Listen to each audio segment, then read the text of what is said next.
Assalamualaikum warahmatullahi wabarakatuh. Baik, kita lanjutkan sekarang. Kita mulai dengan prinsip-prinsip etika tanggung jawab. Yang pertama adalah prinsip menolak totalisasi. Menolak totalisasi itu mudahnya menganggap semua orang sama dengan perspektif kita. Jadi kita tidak peduli dia mikirnya bagaimana. Pokoknya kita kategorikan dia sesuai pikiran kita. Kita menggunakan standar yang sama untuk semua orang. Ini namanya totalitas. Jadi kita mereduksi orang dalam kerangka pemikiran kita. Ini namanya totalitas. Padahal kata Levinas, kita dan orang lain itu harus ditegaskan bahwa kita ini berbeda. Jadi orang lain itu punya jati dirinya sendiri, punya keinginannya sendiri. Orang lain itu punya hasratnya sendiri, punya cara hidupnya sendiri, punya cara pandangnya sendiri. Nah, ini yang sering dilupakan orang. Kita itu sering usil dengan cara hidup orang, pandangan hidup orang, gaya hidup orang. Usil kita di mana? Kita menggunakan kerangka berpikir kita untuk memvonis dia. Ini tidak etis, katanya Levinas. Ini yang disebut totalitas. Jadi ini termasuk jenis kekerasan pada orang lain.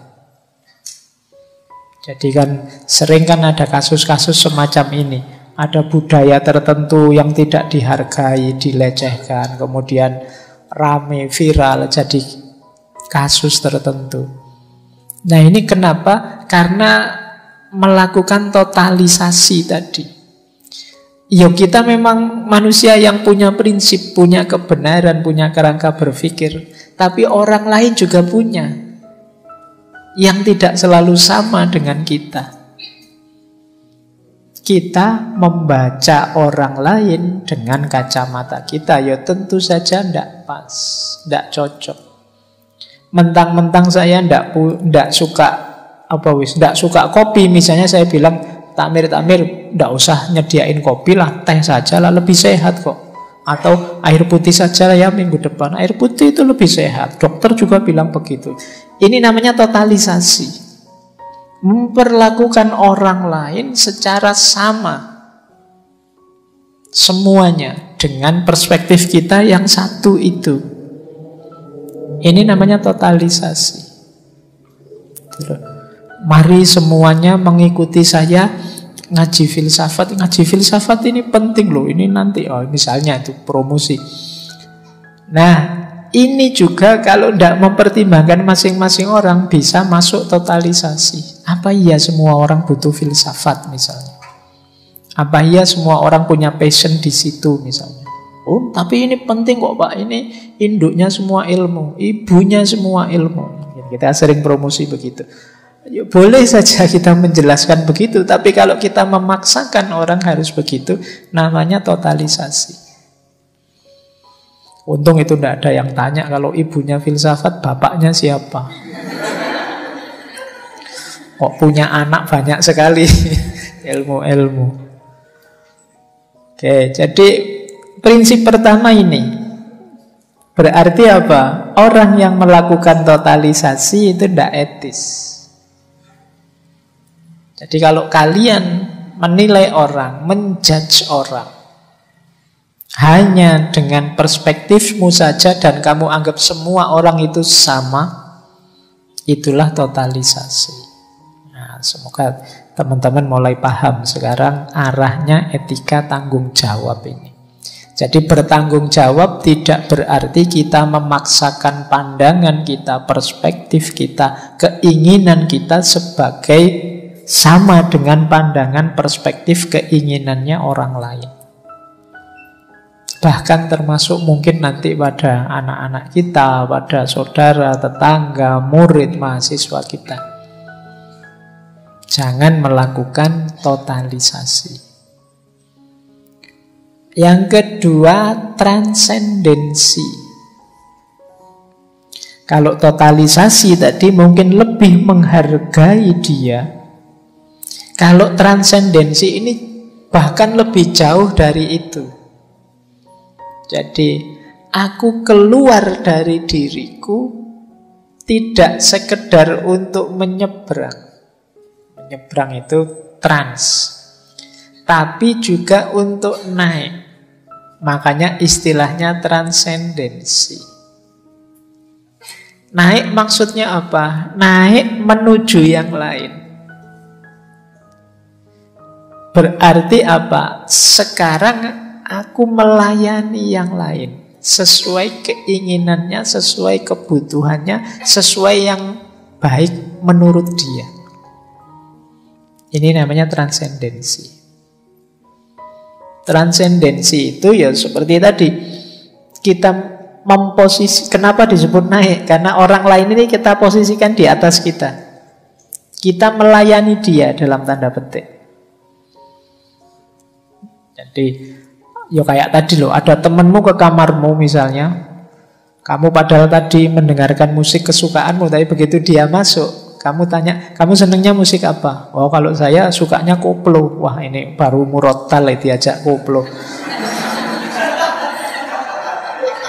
Misalnya, loh itu terus, ya sudah, biar kamu seneng, tak sebentar tak setelin koplo lah. Ini namanya transendensi.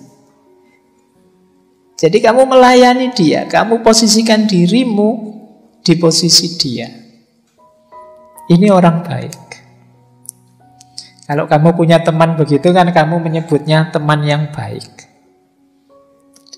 Ini yang dilupakan oleh para filosof. Baik itu ya berhubungan dengan orang lain.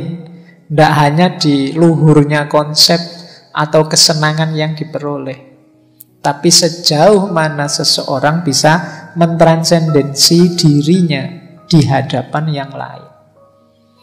Jadi kalian memposisikan dirimu tinggi. Jadi tinggi dalam arti setinggi orang lain yang ada di depanmu. Kamu melayani dia, hadir untuk dia. Ini prinsip kedua.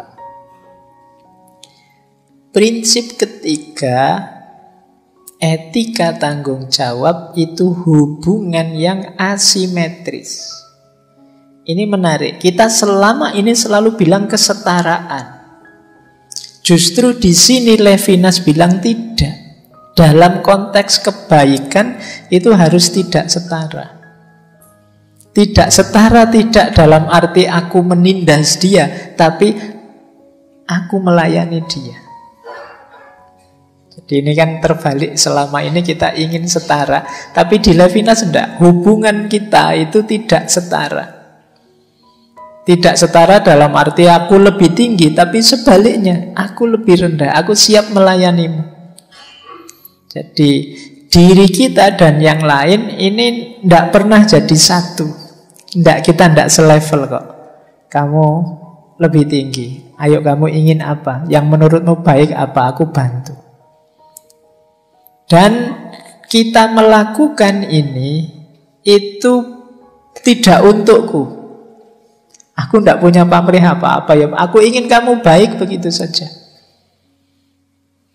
Jadi ini yang disebut hubungan asimetris. Makanya tadi saya sebut ini nanti puncaknya tetap ada pada cinta. Jadi ketika kita peduli pada yang lain, ketika kita menomorsatukan yang lain, ketika kita melayani yang lain, ini dalam konteks bahwa aku tidak ada pamrih apa-apa kok. Fokusku memang hanya pada dirimu. Bahkan kata Levinas, haknya orang lain dulukan, aku nanti saja. Orang yang seperti ini ya dalam kaprahnya masyarakat, ya ini yang disebut orang baik. Saya ngambil minumnya nanti sajalah, kalau masih ada sisa biar teman-teman yang lain ngambil dulu. Nah, ini kan sebenarnya kamu berhak, wong kamu datang awal, tapi nantilah mungkin ada yang tidak kebagian, kasihan. Loh, kita menyebut orang kayak gini kan orang baik. Kamu tidak peduli kepentinganmu, tapi kamu dulukan kepentingannya orang lain. Bahkan dia lebih bertanggung jawab pada temannya, pada orang lain tadi dibandingkan pada dirinya. Kalau temannya datang, sudah makan? Belum. Mbok beli makan, tidak bawa uang. Ini pakai uangku dulu, padahal kamu sendiri belum makan. Ini cuma cerita saja. Cuma cerita, tidak tahu kenyataannya. Oh, ini kan teman seperti ini kan kamu sebut teman yang excellent, teman yang baik.